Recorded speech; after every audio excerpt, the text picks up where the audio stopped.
Semana 24.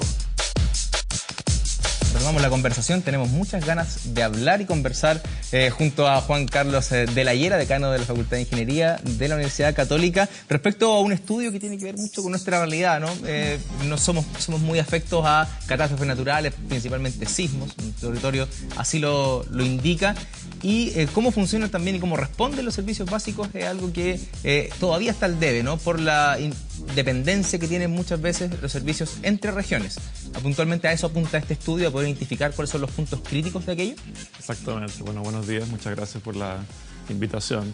Claro, históricamente Chile ha sido un país que se ha desarrollado muy fuertemente en todo lo que es protección de las estructuras en general, pero no ha considerado realmente las redes como tales. Y en el fondo este estudio, su foco es entender cómo funcionan estas redes, cómo dependen unas de otras y cómo responden frente a por ejemplo, un gran evento sísmico como fue el año 2010. ¿Qué se puede concluir o desprender a partir de la última experiencia a propósito del terremoto del año 2010? Porque tuvimos problemas o fallas en la electricidad, en el sistema de telecomunicaciones y uno podría seguir enumerando varios problemas más. ¿Qué concluyen de esa experiencia más reciente? Bueno, nosotros estamos recién comenzando esta investigación, lleva menos de un año, y la verdad que la idea es precisamente entender muy bien cómo ha sido el desempeño de estas infraestructuras en el tiempo, en particular en el año 2010. Pero es evidente que la complejidad de estos sistemas es muy superior a la complejidad que observamos sobre estructuras independientes. Es muy distinto entender el funcionamiento, por ejemplo, de un hospital durante un gran terremoto y efectivamente después durante un tsunami, que lo que ocurre con una red de hospitales que unas dependen de otras y componentes que pueden de alguna manera gatillar efectos sobre otros componentes en el sistema. Entonces, en general sabemos lo que ocurrió en el año 2010 con redes eléctricas, con redes de agua, con redes de hospitales, con redes de transporte, pero no solamente nos interesa qué ocurre con una red independiente, sino su efecto sobre otras redes de las cuales unas dependen de otras. Por ejemplo, con el apagón que hubo después, eso también termina afectando al metro y termina afectando a diversos servicios en diferentes puntos del país también. Exactamente. Si uno piensa, por ejemplo, en el caso de un hospital que tiene que seguir operando después de un terremoto bajo cualquier condición, ¿no es cierto? Un hospital depende de muchas otras redes. Por supuesto, la energía es una red importante, pero también depende, por ejemplo, de la cadena de suministros que ese hospital pueda tener. Depende de combustibles, de generadores que puedan operar, ¿no es cierto?, en tiempo continuo, etcétera. Entonces, esa complejidad es la que este proyecto busca de alguna manera tratar de modelar y predecir, porque en el fondo lo que estamos haciendo acá es tratar de predecir comportamientos que nos permitan mejorar a estas redes en el futuro. En el fondo es poder determinar dónde se pudiera producir la falla. No solamente el hecho de terminar con esta interdependencia, porque muchas veces geográficamente es necesario tener, no sé, una estación eléctrica, claro, en tal lugar y es fundamental. Por lo mismo, de poder determinar finalmente dónde se pudiera producir el error para poder solucionarlo lo antes posible. A eso apunta este estudio. Claro, por ejemplo, ¿qué ocurre si fallan, ¿no es cierto?, ciertos accesos viales a ciertos lugares? Obviamente que la operación de una red en particular se puede ver muy afectada por un tema que no tiene nada que ver con esa red, que es el transporte. Y entonces, esa forma de depender de unas redes con otras, y la idea nuestra es precisamente conectar dos grandes metrópolis, que son la zona de Valparaíso, ¿no es cierto?, con la zona de Santiago, precisamente para ejemplificar en ella la complejidad de estos sistemas. O sea, si nuestros puertos, por ejemplo, tienen problemas en la zona costera, ¿qué ocurre respecto de la cadena de suministros en la zona metropolitana, etcétera? Entonces, esta complejidad es la que estamos, primero que nada, levantando muchísima información.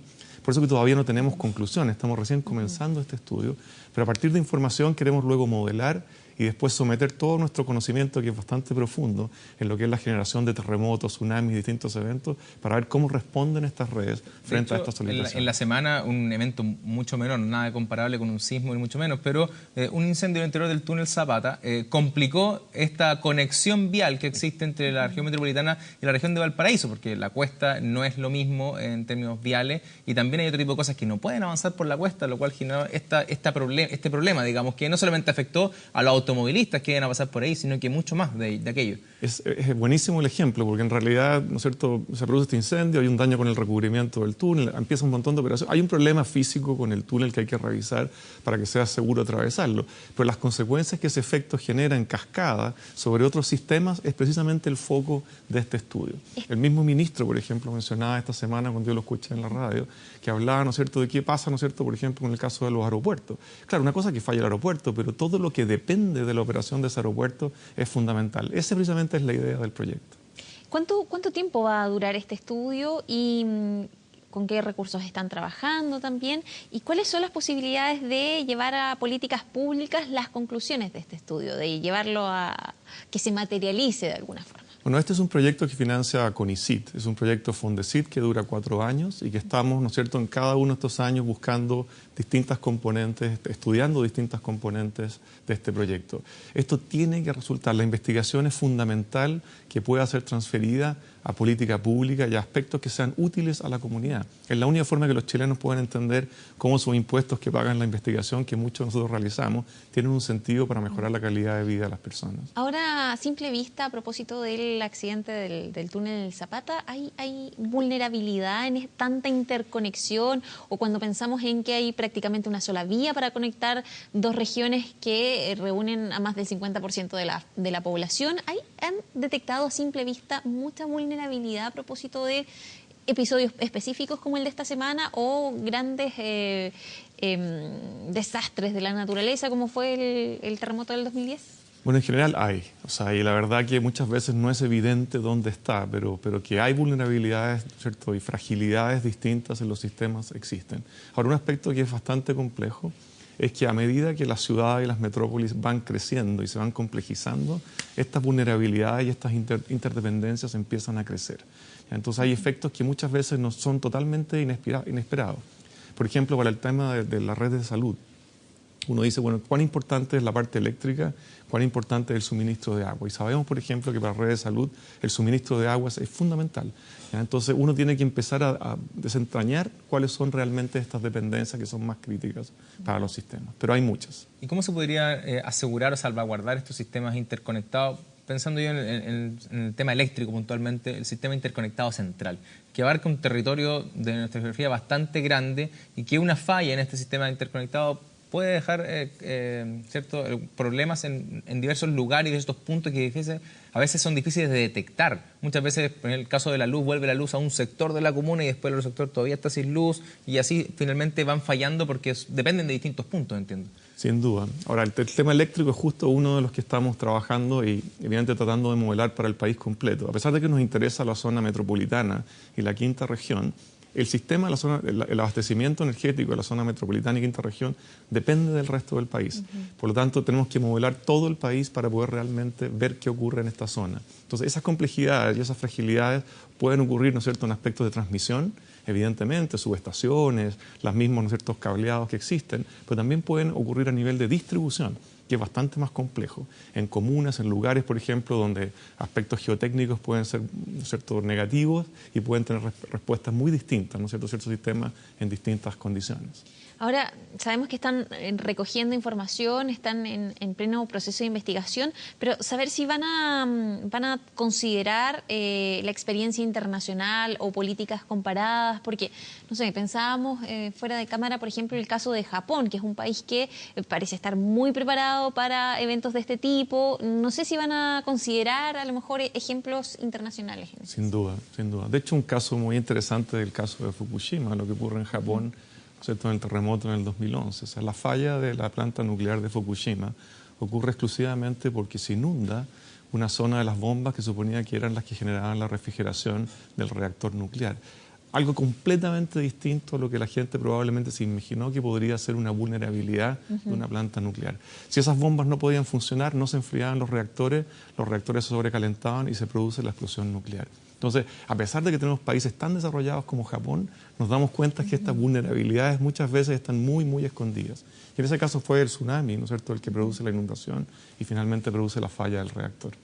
En este caso, este estudio también apunta a poder mejorar nuestra infraestructura en ese nivel técnico, porque partíamos de la base que en términos de edificios, de construcción en general, no hay mayor problema ante un sismo. En el caso de la capital, son muy raros que se caiga un edificio, como ocurrió, por ejemplo, en el sur del país en el 2010, pero es muy raro que se genere ese tipo de problemas que en otros países sí es habitual. En este caso hablamos de infraestructura técnica, de red de servicios básicos, que también habría que mejorar infraestructura en ese punto de vista. No, sin lugar a dudas. Ya el colapso de estructuras y todo es un tema que nunca vamos a estar exentos, pero que las normativas chilenas han ido aprendiendo mucho en función de lo que va ocurriendo en el tiempo en Chile. De hecho, hoy día las normativas chilenas a nivel del diseño, por ejemplo, estructural, son bien sofisticadas. Yo te diría son son equivalentes a las que existen en los mejores países del mundo. Y por eso que observamos en general comportamientos adecuados de estructuras individuales. Pero no existe, por ejemplo, normativa ninguna en qué pasan con la interconectividad de redes, incluso en una red específica. Por lo tanto, para nosotros es fundamental identificar estas debilidades o vulnerabilidades de estas redes y ver cómo se pueden superar, a través, por ejemplo, a través de generar redundancia. Tú puedes generar redundancia en los sistemas, de manera que si falla un sistema, puedes tener un sistema paralelo que evidentemente funcione en caso de falla. Existen muchas alternativas de cómo mejorar, ¿no es cierto?, reducir el riesgo y mejorar la resiliencia de una red. ¿Eso podría ocurrir, por ejemplo, en el sistema eléctrico, en este sistema interconectado? ¿Podría haber una redundancia en ese sentido, contar con un segundo sistema tal vez para, no sé, abastecer al menos ciertas regiones o ciertas localidades? De hecho existe, o sea, ¿Existe? El sistema tiene redundancia, Perfecto. pero efectivamente, por ejemplo, inversiones futuras, si tú las ves bajo el prisma de riesgo y resiliencia, podrías decidir identificar ciertos puntos críticos y decidir inversiones que van en la dirección de mejorar la redundancia de esa red, más que colocar, por ejemplo, infraestructura en otro lugar. Entonces, toda esta lógica de poder invertir eficientemente los pocos recursos que tiene nuestro país para que estas redes sean lo más resiliente posible, es precisamente el foco de este estudio. Y en ese caso es importante apuntar a las normativas, ¿no? Que exista una normativa que obligue a las empresas o a quien responda a esos servicios a tener una infraestructura adecuada para la escasez del servicio que ellos ofrecen. Pienso puntualmente en las sanitarias. Cuando ocurre un aluvión aquí en el cajón del Maipo, se corta el agua en Santiago y básicamente tienen capacidad de respuesta para 2-3 horas con los estanques que hay. Ahora están construyendo otros para tener más tiempo, pero debiese haber una normativa que obligue a que haya tiempo, ¿cierto?, de reposición del servicio garantizado. Absolutamente. Yo creo que Chile tiene en esto una oportunidad que es única en el mundo, ¿eh? Yo creo que Chile es un país que ha demostrado tener gran resiliencia frente a eventos que son de magnitudes muy superiores a las que observamos en otras partes del mundo, que ha incorporado todos esos aprendizajes dentro de sus normativas y hoy día tiene que dar un paso más allá, ¿no es cierto?, que es introducir esta complejidad de los sistemas y ver cómo estos sistemas complejos podemos crecer en ellos en resiliencia. Y para eso yo creo que las normativas son fundamentales. Pero hay que entender muy bien a los sistemas.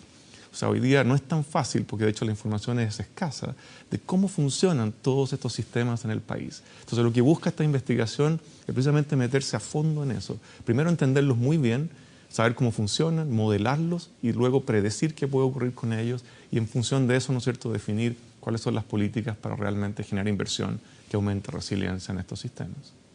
Bien, Juan Carlos de la Higuera, decano de Ingeniería de la Pontificia Universidad Católica, muchas gracias por la entrevista. Nos quedamos pendientes a ver cómo va evolucionando este estudio que sin duda arrojará resultados que se necesitan en nuestras políticas públicas, considerando que somos un país vulnerable en muchos sentidos. No, muchas gracias a ustedes. A prepararse, a estar preparado para la emergencia, es lo que nos queda, considerando la vulnerabilidad del territorio en torno a los sismos. Muchas gracias por venir, Juan Carlos. Gracias. Vamos a hacer una breve pausa y ya regresamos con más Semana 24.